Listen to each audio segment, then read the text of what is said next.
Hi guys, welcome back to Dial M Media. I'm the Duke. In today's episode of our dual function ear training method series, we'll be taking a gander at the remaining 4 notes of the major scale. Let's get started.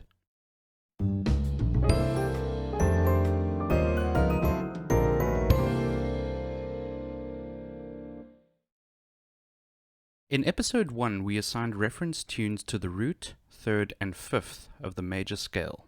Now we'll be exploring how the remaining notes, namely the second, fourth, sixth, and seventh, which I'll refer to as auxiliary notes, interact with our core major tones. As usual, we'll be keeping everything in the key of C. To begin with, let's establish 2 sets of important intervals that are going to be paramount to this exercise: an ascending major second,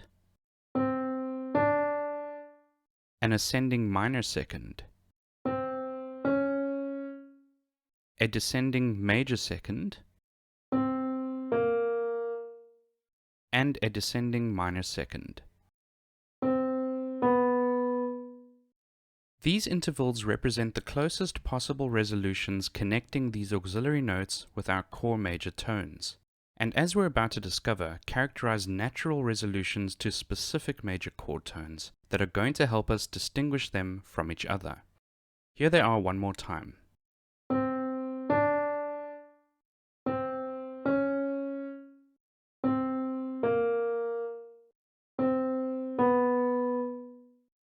So, the major scale is constructed according to an alternating structure of departure and arrival, or out and in.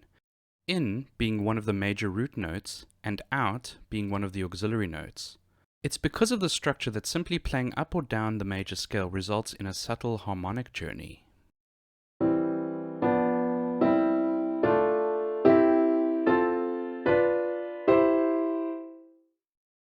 With the in notes comprising the root major chord tones, where do the auxiliary notes then fit in? Well, they belong to the other 2 primary chords in our major key, namely chord 4 and chord 5, the subdominant and dominant chords respectively. These chords are the fundamental ingredients that give us our basic cadences in Western music: the plagal cadence for the subdominant 4 chord,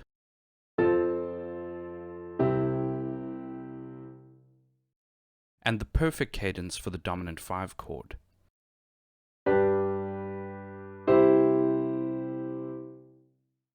By looking at the scale with these cadences in mind, each auxiliary note comes to represent either the 4 or the 5 chord.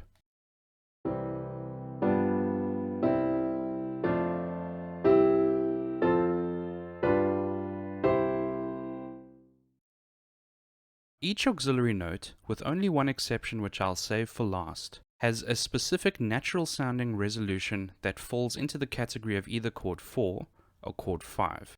The general rule concerning these 2 sets of cadential resolutions is that chord 4, or plagal notes, have a falling or descending motion, while chord 5, or dominant notes, have a rising or ascending motion.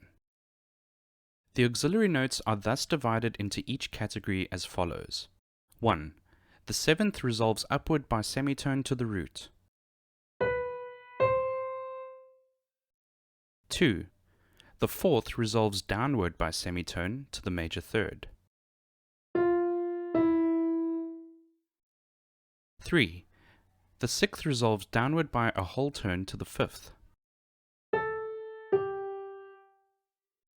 And 4. The 2nd is the only note which can fall into both categories, as it can either ascend by whole tone to the major third, or descend by a whole tone to the root. In most of these cases, if you try to orally resolve a note contrary to its natural direction, you end up jumping an awkward distance or end up having to go through another auxiliary note to get to the next root chord tone. For example, the 7th has to descend a major third and go through the 6th to arrive at the 5th, making this a very unnatural and awkward resolution.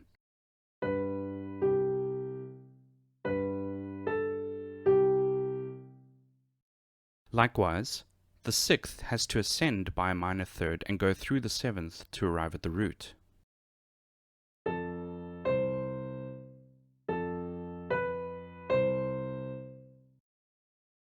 The fourth is a little more subtle in that it only has to ascend by a whole tone to arrive at the fifth above it.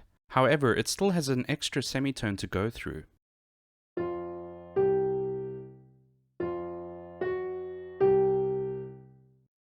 The point here is that its characteristic sound is the shortest possible distance, which in this case is a falling semitone motion to the major third right below it.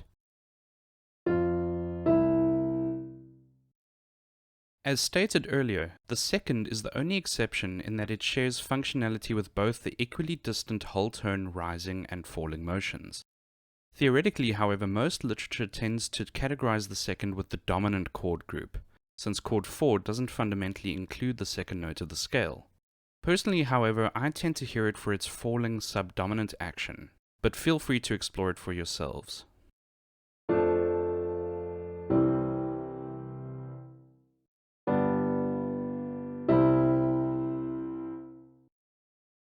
At the end of the day, the dual functionality comes into play by always remembering that the focus and emphasis is on the core major root tones, and that these auxiliary notes are meant to be heard in relation to them as pickups or anacruses.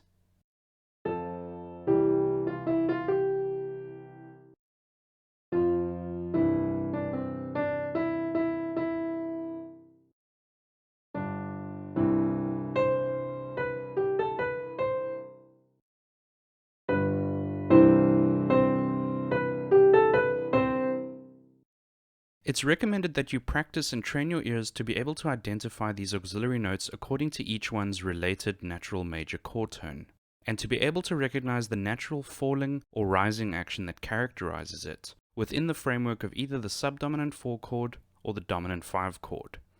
Here are all 4 auxiliary examples one last time.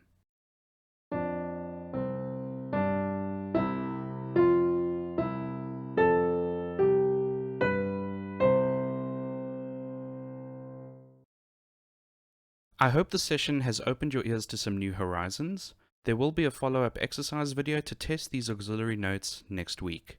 If you like this content, please consider subscribing and leaving a like and a comment to help us smite that YouTube algorithm. Until next time, this is the Duke, signing out.